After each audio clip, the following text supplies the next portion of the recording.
Hello, everybody. It's so great to see you today.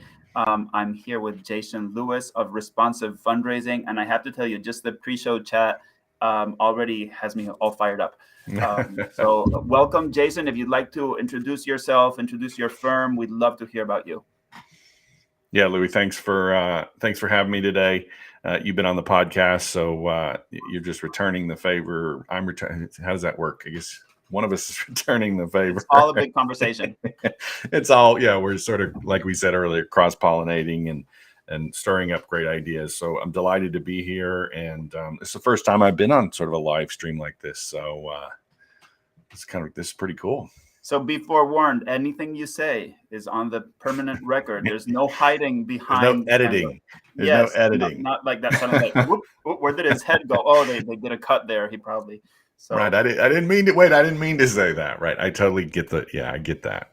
Exactly. Yeah. So what I love about you, Jason, is that you have an approach that essentially I really agree with, but you're also kind of not afraid to point out the differences and the things that you see that are not working, which quite evidently the donor participation project was all about. There are things that aren't working in the sector. We're seeing that in the macro numbers. Shouldn't these kind of be a call to wake up? And you might have read about this, Jason, and said, hey, I've been talking about this for years, guys. So I'm so pleased that and grateful that you found a moment to invite me to your podcast and that we can continue the conversation. We were talking about something really interesting, so I'll just dive right into it. And for the folks who are listening, please do feel free to put a chat message. Again, this is live. Jason will be thrilled to get in touch with you and answer your questions. But we were for our first chat message, Dan Saunders. It's great to see you around. Thanks so much for joining. So Jason, we were talking about your concept of the 3 lanes, which I think is a really great tool to help people look at their operations holistically, right? And would you care to expand on that? Yeah, so our team at Responsive, so this goes all the way back to my graduate school experience. So I was 10 or 12 years into my fundraising career, and I was working while I was in graduate school. I was asking some questions of sort of the smaller shops that I had worked for previously. And at the time I was at a big DC health charity. And I was asking that question, what is it that the small shops don't understand, the small shops that I had previously worked for, that perhaps the larger shops do? And so basically in graduate school, I started to form this philosophy of fundraising that we've now at Responsive Fundraising articulated into what we call our sense-making tools. And the centerpiece of that, which is what you and I were talking about, Louis, before we got here on the live, is what we call our 3 lanes. And the 3 lanes essentially represent not methods. It's a sense-making tool. So we present it to clients in such a way where we're trying to get the client to sort of detach themselves from thinking in terms of methods. So methods being things like direct mail versus special events versus major gifts. We want to sort of set all that thinking aside, and we want you to think about a series of decisions that your donors are sort of going through as they move through a series of decisions. And so the 3 lanes do that for us. And we don't when we're walking through this in, say, a seminar, for example, we try to put all the methods, lingo, language sort of aside. And what we were talking about, Louis, before we got on here, is the idea that at a macro level, if I had to sort of say where I think the sector is in terms of understanding what our challenges with fundraising are, from a design standpoint, where we're overly invested in lane 1, and it's creating a lot of noise. It's creating a lot of noise, and it creates a lot of noise for 2 reasons. Because it creates a lot of activity. So you've got a lot of charitable giving happening in lane 1, but then we've also got a large number of us in the fundraising space who are lane 1, would generally define ourselves as lane 1 fundraisers. So you've got the activity in lane 1 happening, and then you've got generally the people who are sort of facilitating a lot of conversation tend to be lane 1 fundraisers. That's just where we're overly invested. It's like it absorbs the mental bandwidth, right?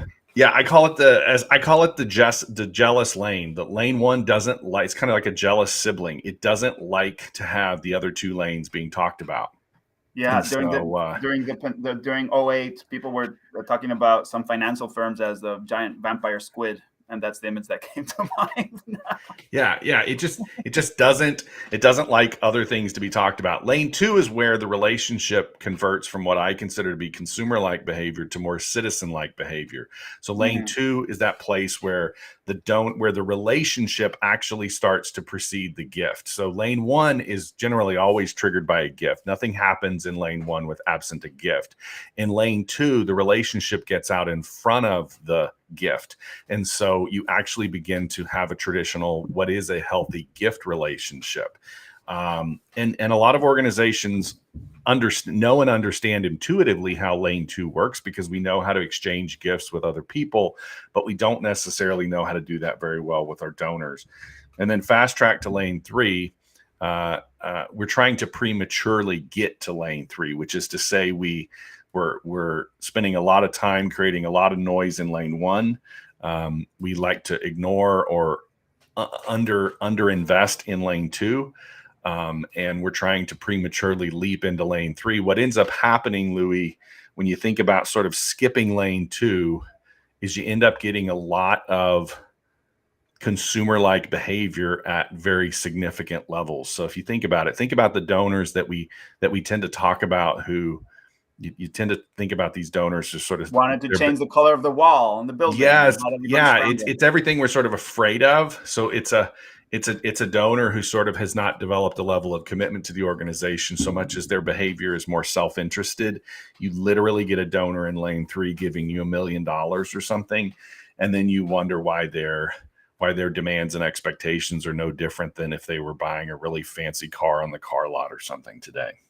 So here, Jason. So we have this group that we get together every month, and I'll put up the link if anybody wants to join. But it's so funny because a big part of what you've just spoken about is kind of where the evolution of what you're calling lane one. Kind of you're speaking of lane one, and it sounds to me just as kind of poor fundraising, like poor fundraising. Like you want it's like you want to take your lane three, which for me is the kind of golden standard of relationship building and of community building. We have fantastic relationships with our board members and well-functioning organizations, and kind of take those, like have that bleed down into the other two levels.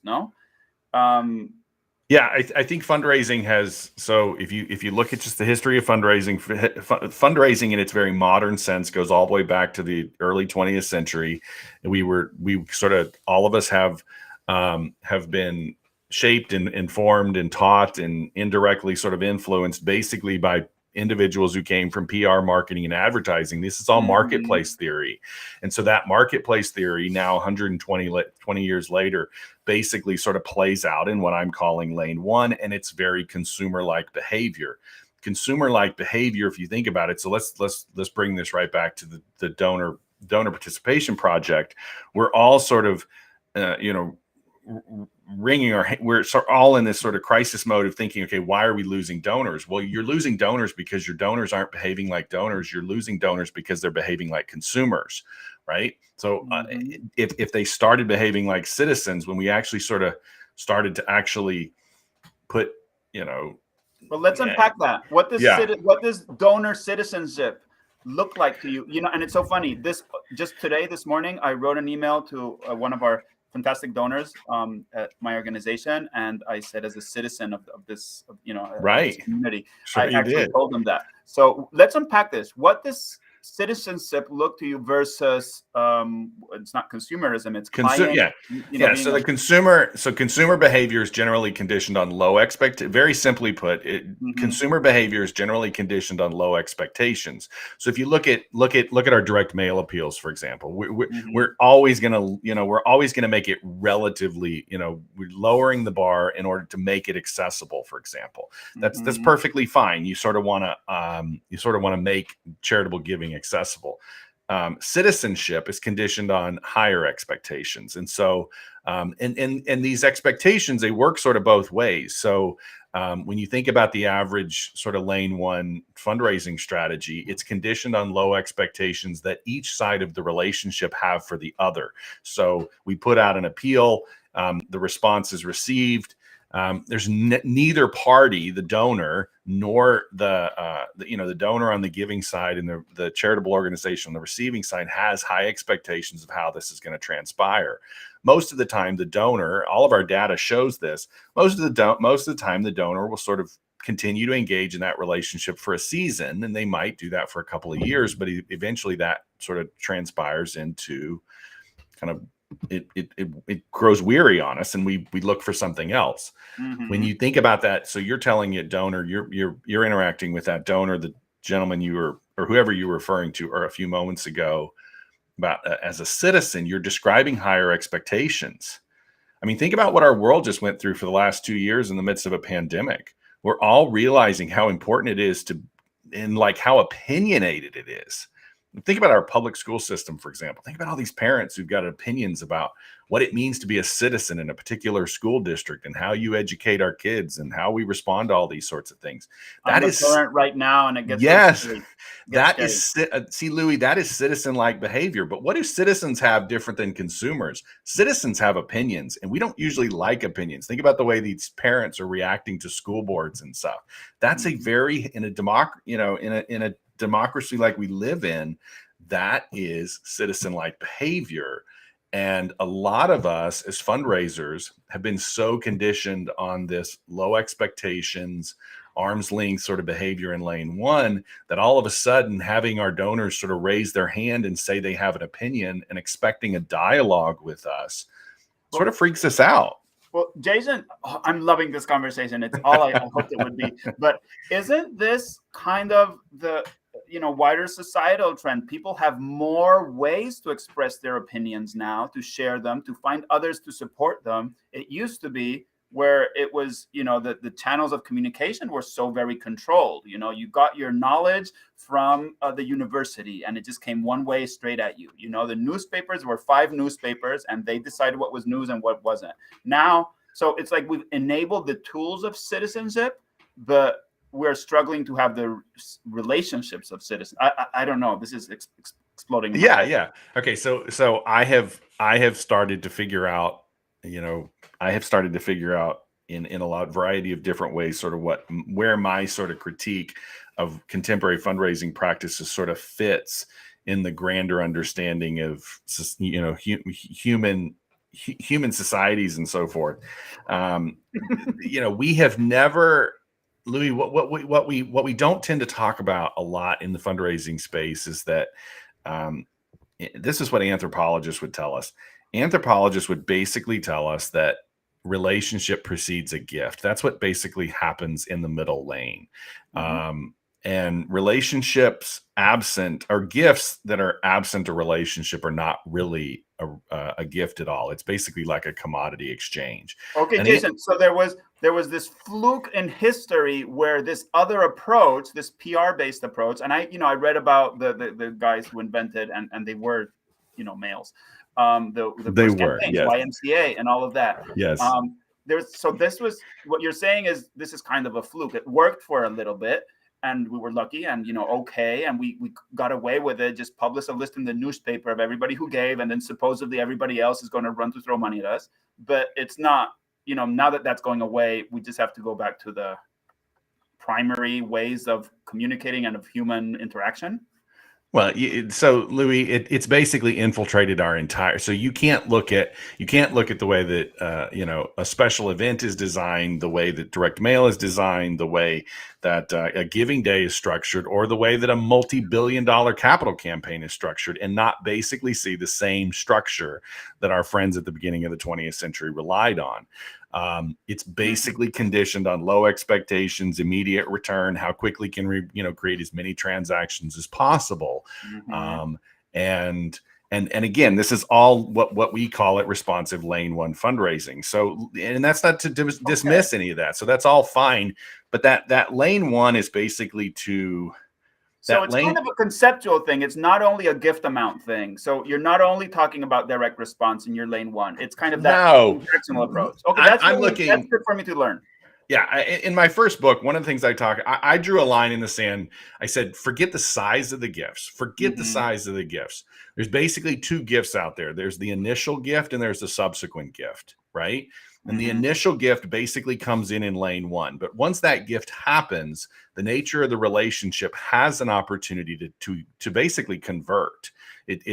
Rather than being renewed in lane one, which is a lot of the stuff like you guys are, a lot of ways this conversation is all about how do we renew donors. I don't think we want to renew donors. I think we want to convert them into citizens. I don't want to convert. Exactly. I don't want to I don't want to keep renewing consumer-like behavior. Can I confess something, Jason? You know how the European Union, a group of nations who were warring for centuries at each other's throats, horrible. You know how they started mending and healing, which was discussing the price of coal, trying to agree on, so that was a little bit of my approach. I thought, well, maybe we start with this very superficial thing, and that will lead, but you're just barreling through all of it, and you're saying, cut the BS. We need to solve the issue. Yeah, quit worrying about renewal rates. You're beating yourself up over consumer behavior. You're trying to renew a relationship that isn't necessarily renewable. Consumer, literally, you don't want that type of relationship. And so what you want to do is you want to convert that relationship. Well, the problem that we have in this entire sector is that we've all conditioned ourselves, we conditioned our donors, and we've got professional identities that are conditioned largely on that consumer-like behavior. When we start putting the relationship ahead of the gift, what that means is, very practical terms, that means when that first gift comes through, you basically, I literally just finished this conversation with somebody else before you and I got on here. When Mrs. Smith gives you $500 on Giving Tuesday, you don't give her some sort of automated receipt. You literally pick up the phone and you start a meaningful relationship.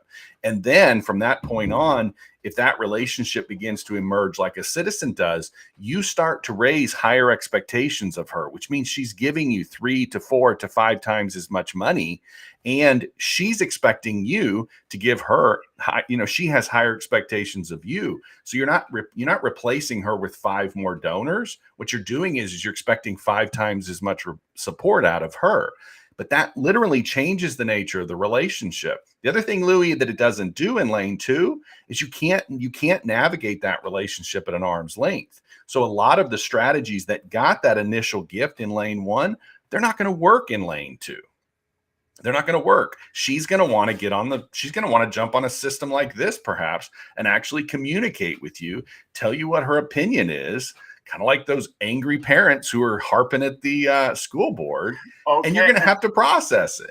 And Jason, all those angry fundraisers that are making the chat smoke have lots of ideas and questions for you. And there's even some really good conversations going on. Deb Best, who's a wonderful member of the Donor Participation Project, she asks, what are some ideas for initiating the citizen-like behavior amongst donors?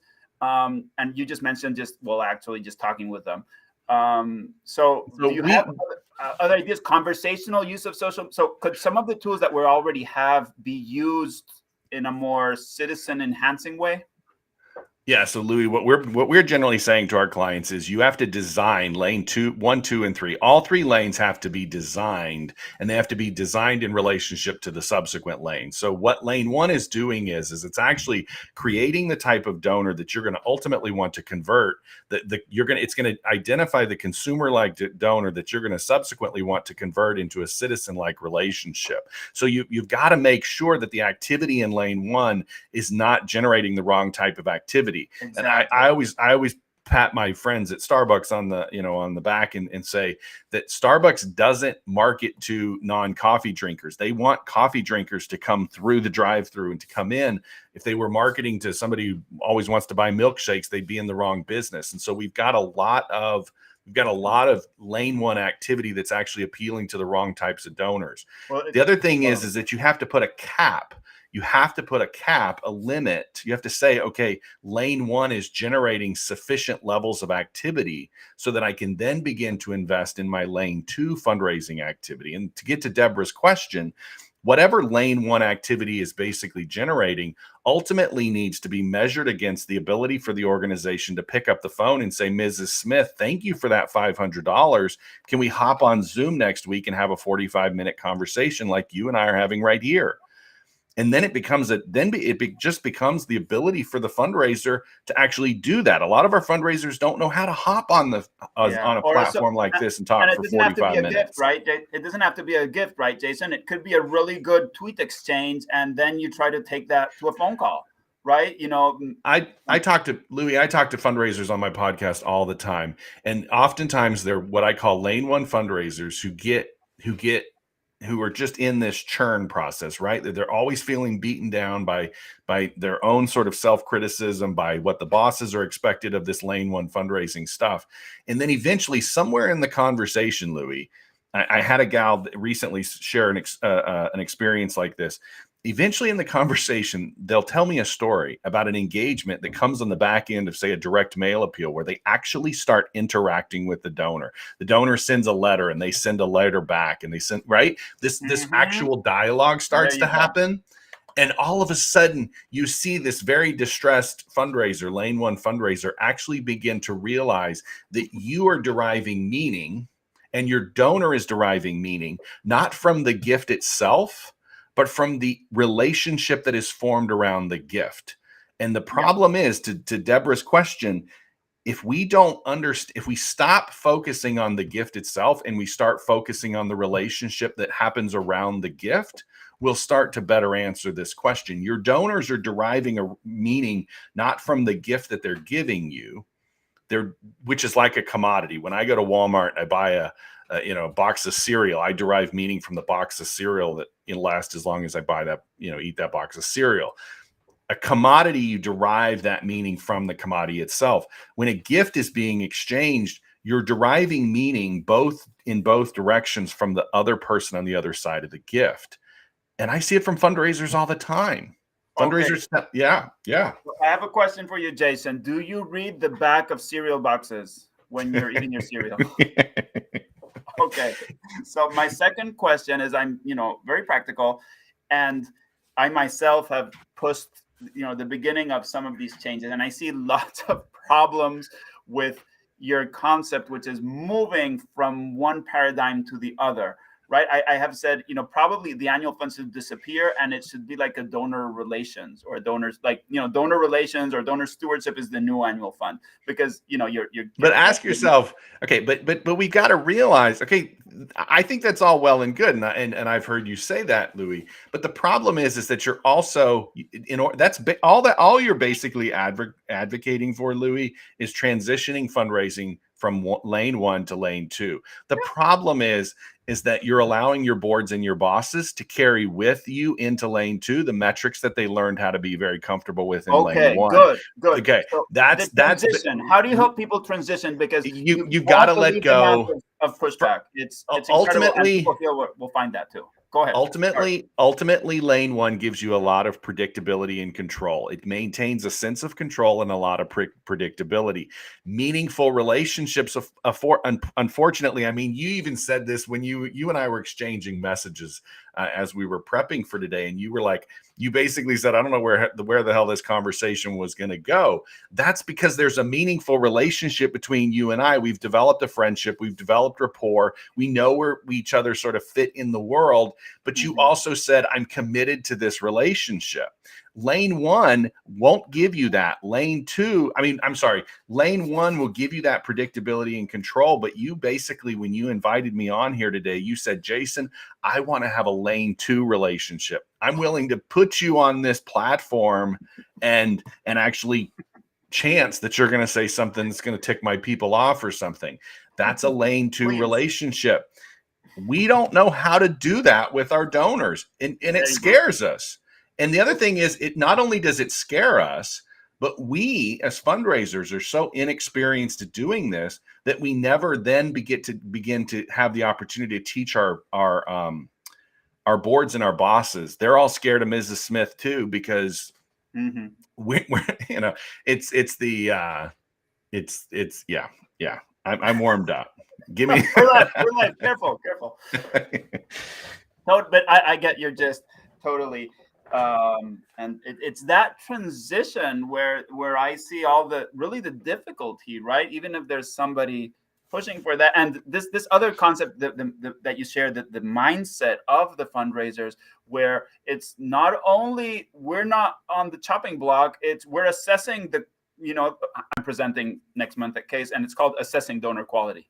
So it's, you're also assessing them. You said we don't want non-coffee drinkers here. I'm sorry, that's not who we are. That's so weird. It just feels so weird, Jason. I have to say it. So I got her book right here. I love what she says. So Lucy Burnholes, I think we probably How We Give, a philanthropic guide for the rest of us. One of the things that she very boldly says in here is, we've been talking about this notion for the last several decades about the notion that what we're doing in lane one is basically democratizing fundraising or democratizing philanthropy. And what she basically says is, no, you're not. She says, no, what you're doing is you're basically commodifying it. You're turning it basically into a consumer product so that basically we can all get this warm glow feeling like we're changing the world. If you actually want to democratize fundraising, if you actually want to give people an opportunity to actually participate in their giving, you're going to have to give them a voice. It's got to be more than just taking their check. We haven't designed fundraising that way. And that's basically what Lucy at Stanford basically says. We've hidden commodification of fundraising behind this notion of democratizing fundraising or democratizing philanthropy. All of this really comes down to higher expectations. And I don't think the fundraising community as a whole, and I don't think that the underlying infrastructure of our fundraising world is designed for higher expectations. We train fundraisers, we design systems, we buy software, we do all this stuff that's conditioned on low expectations so that we can handle this volume of activity that Lane One creates. And then when you get into the midst of a pandemic, and I heard this on my podcast repeatedly, Louis, in the midst of the pandemic, a lot of our fundraisers started actually engaging with their donors, like over the telephone on platforms like this one. And they realized that they could actually build meaningful relationships with people on the other side of these exchanges. But what they also realized is that a lot of it didn't ensure a sense of control and a lot of predictability. Nobody knew what the pandemic's effects were going to be. And now every report I keep seeing suggests that the results from the pandemic are actually pretty good. Like, a lot of us actually raised at least as much or more money. But it didn't happen in the context of predictability and control. It actually happened in the context of probably a lot more meaningful engagement on platforms like this. I had people messaging me while I was bantering with people on social, for example, telling me that donors were calling them back. I mean, how many of us have spent the last 2, perhaps 3 decades overly invested in Lane One fundraising and never gotten a call back from a donor? All of a sudden, you're getting calls from donors who want to write you checks, but also want to be in communication with you. That's a different type of fundraiser, Louis. We're talking about a different type of fundraiser.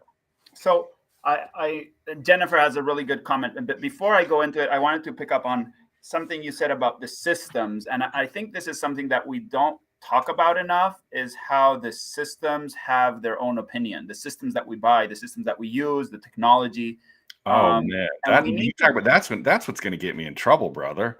Well, sorry, that's what we're here for. But I'll take all the blame, Jason. We need new systems that have a different opinion. Basically, I mean, it's the way I see it. You can't kind of evolve. Just go back to that first book that I wrote and think about it in the context of initial versus subsequent gifts. Can you share the name of the book with us again? The name of the first book, the forthcoming book's coming out this summer, but the first book was called The War for Fundraising Talent.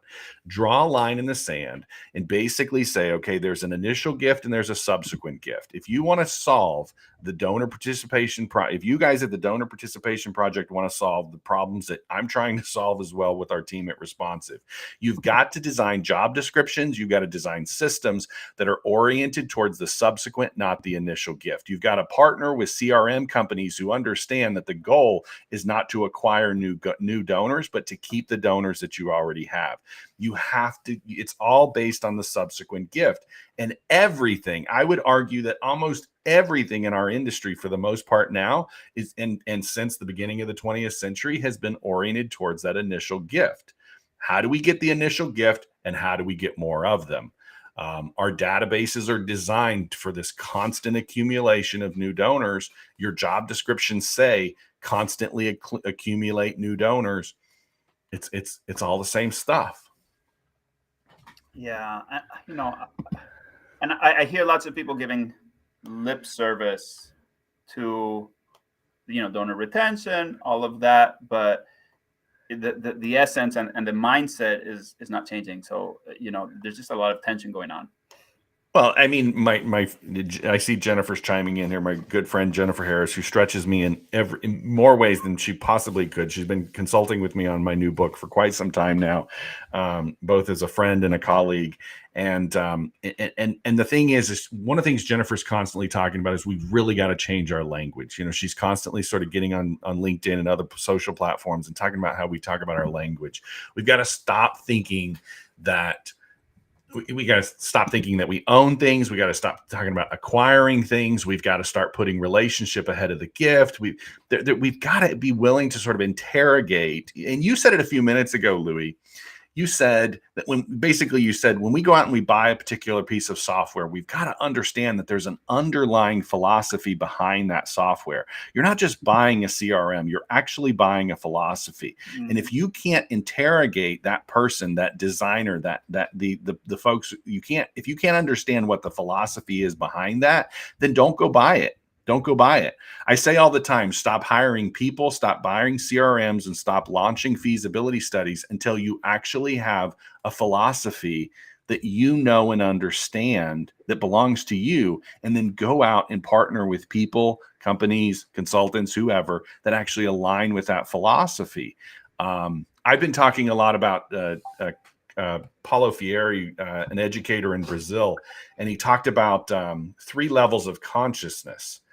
And the 3 levels of consciousness that Freire talked about, basically, it's that childlike, magical type consciousness. And then there's that sort of naive adolescence type consciousness, sort of like Dorothy in the land of, she's sort of naively walking around, not really knowing what's going on.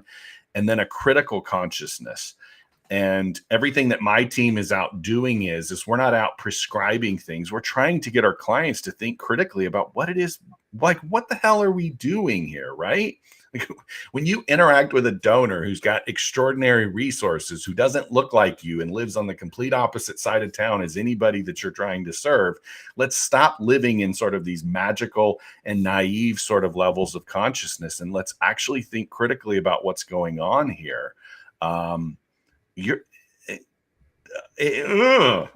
follow? Jason, let's bring this down to earth. What is the criticism that you most often hear of when you try to get people? You know, you said you're trying to get people to think. That must be transactional. We hear it all the time. If I went back and looked at, we're creeping up on 300 episodes of the Fundraising Talent Podcast, and I constantly hear fundraisers say it's too transactional. When we think about transactional, we're talking about consumer relationships. Mm-hmm. You want to get out of consumer relationships, you've got to change the nature of the relationship. You've got to stop doing consumer-like behavior. You've got to interrogate the fact that all of our practices originate largely within the modern context, early 20th century PR and marketing. Those are marketplace theories. You've got to start looking at other ways of engaging with your donors. And what do board members and nonprofit EDs say? When we go in, now this is what we do. Yeah. And this is an important thing to think about. I don't think my fundraisers who are listening, I don't think when you and I are sitting here and we've got fundraisers listening to us, I don't think our fundraisers don't get this. I think they intuitively get this. I think they're highly conversational people. I think they know how to build meaningful relationships with our donors, but they don't have an organizational design. What we're ultimately talking about when we at Responsive go in with a client. We're actually saying, okay, we're gonna have to mess with your organizational assumptions, not your fundraising assumptions. The role that the donor plays, we're not gonna elevate them. We're not going to elevate them. We're not going to center the organization around them. I don't buy the donor-centered sort of stuff. Your organizations don't want to center the organization around the donor, but we are going to integrate them. We are going to incorporate them as citizens into the organization. And I just go back to these, like you and I are sort of humorously referring to these board meetings between school boards and parents. That's actually healthy. I was going to say that's healthy. Okay. That's okay. If your donors, I mean, how many of us? I've had donors show up. I've had donors show up at board meetings who wanted to voice an opinion. But how many of us live in this nonprofit culture where donors, you wouldn't even think that a donor would show up at a board meeting and have an opinion about something? I'm not saying they're right. I'm not saying that you have to necessarily change anything, but you sure as hell ought to be designing organizations where your donors are integrated sufficiently so that they actually have the audacity to think, okay, if I'm going to give you $500 a month, I'm also going to show up for your board meeting and voice my opinion about something. And we might even be surprised. They might even have a good idea once in a while, right? Right. What's wrong with that? What's wrong with that? I'm sorry, but what's wrong with that? So, Jason, is our campaigns dead? Are traditional fundraising campaigns dead? Is there a new version of a citizen-driven campaign? What does that look like for you? So we teach what are called 4 waves. We're always using metaphors because we think metaphors and analogies help our clients basically make sense of the way that fundraising works. So that's why I'm talking about lanes and waves, et cetera, et cetera. That's why I'm also generally talking about things like Dorothy and the Wizard, et cetera. Capital campaigns generally play out in waves of momentum. They basically play out as momentum, like waves do, like, as they're moving to the shore. Organizations need to develop an intuitive sense of sort of how the capital cam plays out. And the more that they sort of develop this sense, the less they're going to need to rely on outside experts. I call it borrowing expertise. You invite me in to teach you these 4 waves. I'm not going to want you inviting me in to talk to your donors, doing feasibility studies, etc. I want you to develop an intuitive sense of how a capital campaign works. I want you to be able to see sense making how these 4 waves play out. And I also want you to be able to have conversations of the feasibility sort that actually probe and interrogate some of the important questions before you move from what we call wave 1, wave 2, wave 3, and wave 4. Our entire profession, if you think about our entire professional community and a lot of the questions that guys like you and I are stirring up, we're basically stirring up this difference between what Fieri called this naive level of consciousness to this critical level of consciousness. Capital campaigns, you asked the question, are they going away? They're not going away. We're going to still need to do extraordinary things, build extraordinary buildings, advance extraordinary ideas, all that sort of stuff. But what's going to happen, Louis, is that the fundraisers with boots on the ground are going to increasingly develop a critical level of consciousness.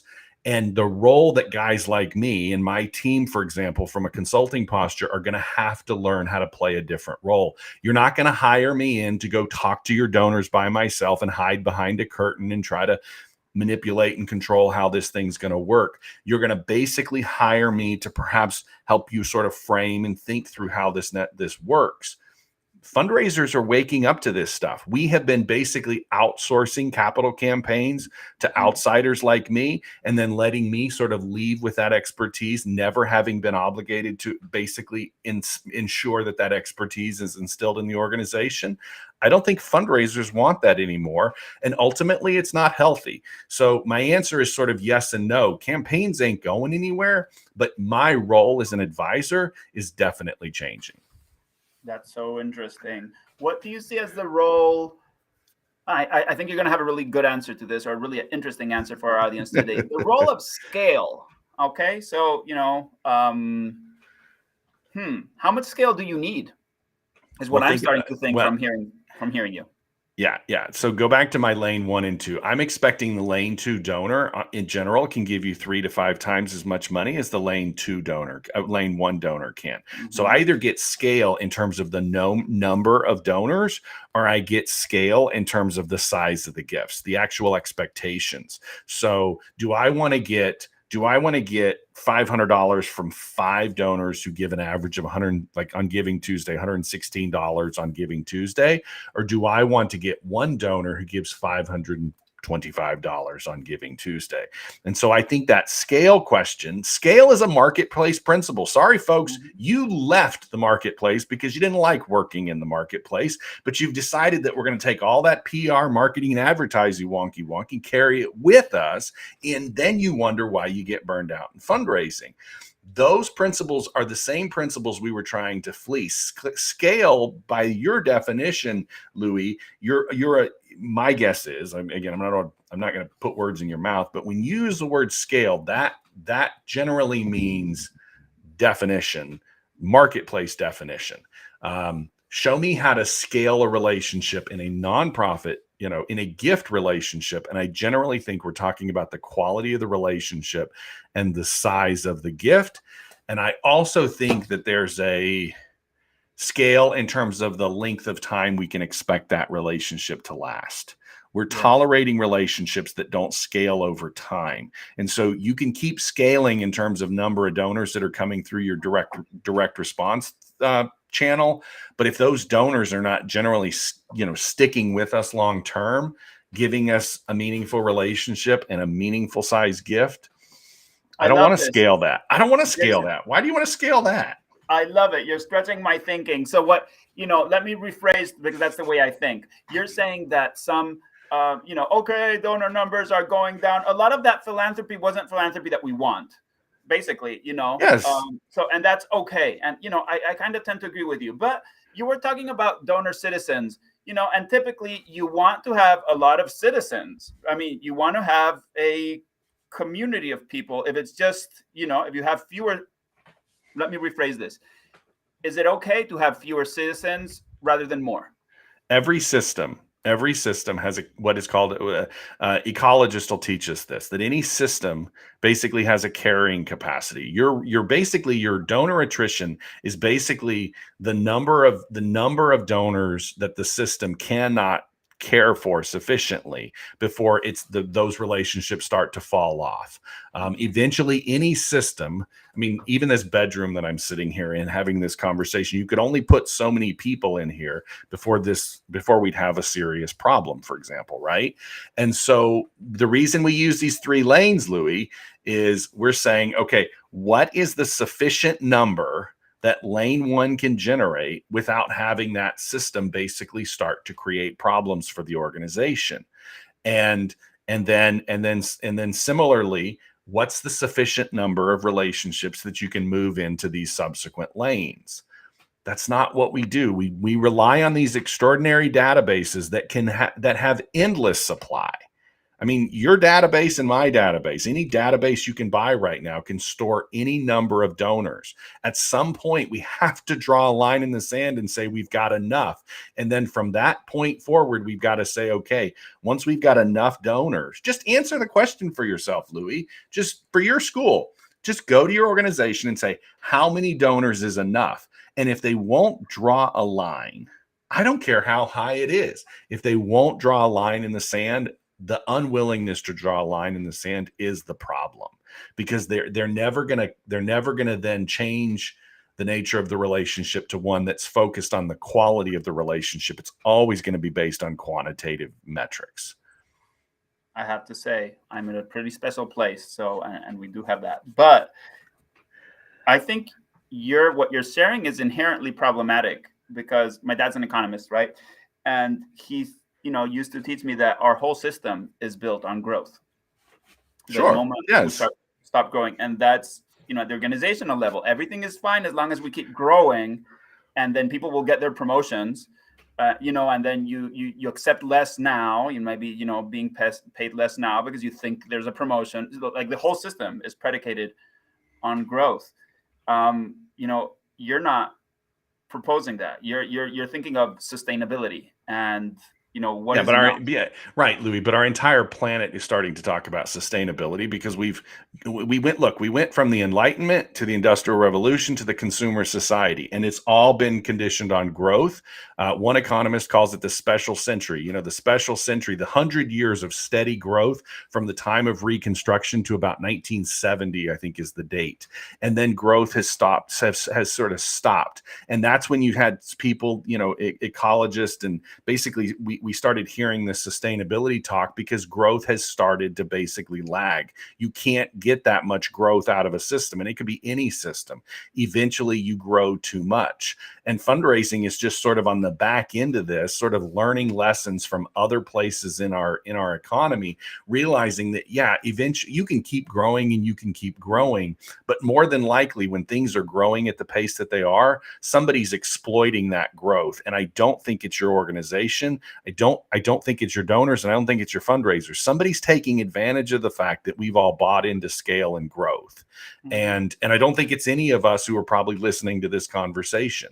And I think we need to start thinking about who the wizards are out there who have basically sort of taken advantage of our naive understanding of how all this works. Growth in the marketplace, yes, Louis, but we're not the marketplace. We're not the marketplace. There is a reason why the nonprofit sector exists. There's a reason why gift exchange has always existed in any economy. We're not the marketplace. Yeah, they thrive on growth, but eventually those companies blow up.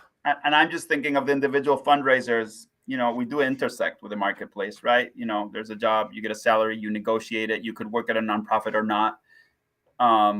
There's every society, anthropologists will tell you this, that we've always basically had a marketplace. We've always had some sort of, any civilized society has always had basically a marketplace, some sort of form of the nonprofit sector, and some form of government. And they also line up with three different modes of exchange. And those three modes of exchange are basically commodity exchange, gift exchange, and basically coercion. And so if we don't want to acknowledge that those things all exist, and we want to pretend like we're all the marketplace, fine. But Jason, the implications of what you're sharing are really interesting, and I like it. And I have to say, I do think we're at it. Those three items that you shared, and I shared some books with you that I was reading too. There's some people that are thinking that this equilibrium that we've had is changing, and that's a little bit of what's happening. The nonprofit, the government, the marketplace, people who make money, people who coerce others, and all of that is very fluid right now. I love that we're basically looking for a path forward. Jennifer asked the question here. I see she's asking the question, where are we? Basically, in society, there's always that place that we sort of govern and control and figure out how society's going to work. That's what we expect of Washington, for example. And there's always that place in our economies where we basically buy and sell and exchange goods and services. That's the marketplace. But there's also those places in our world where we look for meaning, where we basically look for symbols, where they're the cathedrals, they're the carnivals, they're arts, they're the humanities, they're all those, there's education. They're all those places where we don't expect the marketplace or coercion. They're all those places where we don't expect the average voter or what the consumer will buy to actually work. There's places where we want everyone to sort of have the benefit of those things. That's what the role of the nonprofit sector is. But when we're constantly grasping for strategies and ways of thinking from the marketplace, and then when the marketplace lets us down, we start grasping for coercive sort of measures like the government would, you start to wonder why it's letting us down. You mean nonprofits shouldn't be more business-like? No, they should not. Absolutely not. I teach over at the college. My classes start next week, and I teach a nonprofit management course. And I think one of the things that the nonprofit sector has to do as we continue to mature as nonprofit professionals and as fundraising professionals, if you want to actually quote unquote professionalize, you're going to also have to be willing to be distinct. And we're going to have to say, okay, what does it mean for Louis and I to be nonprofit professionals? There's a distinction there. And similarly, when we talk about fundraising, we need to be distinctively nonprofit professionals, not borrowing ideas from the marketplace. Awesome. So whatever your gift of knowledge has been today, I think it's been very valuable.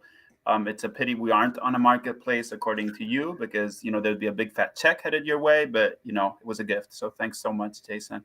It was a gift. That's exactly what it should be. And you'll give me a gift back. I'll have you over on the podcast and it'll be a gift back.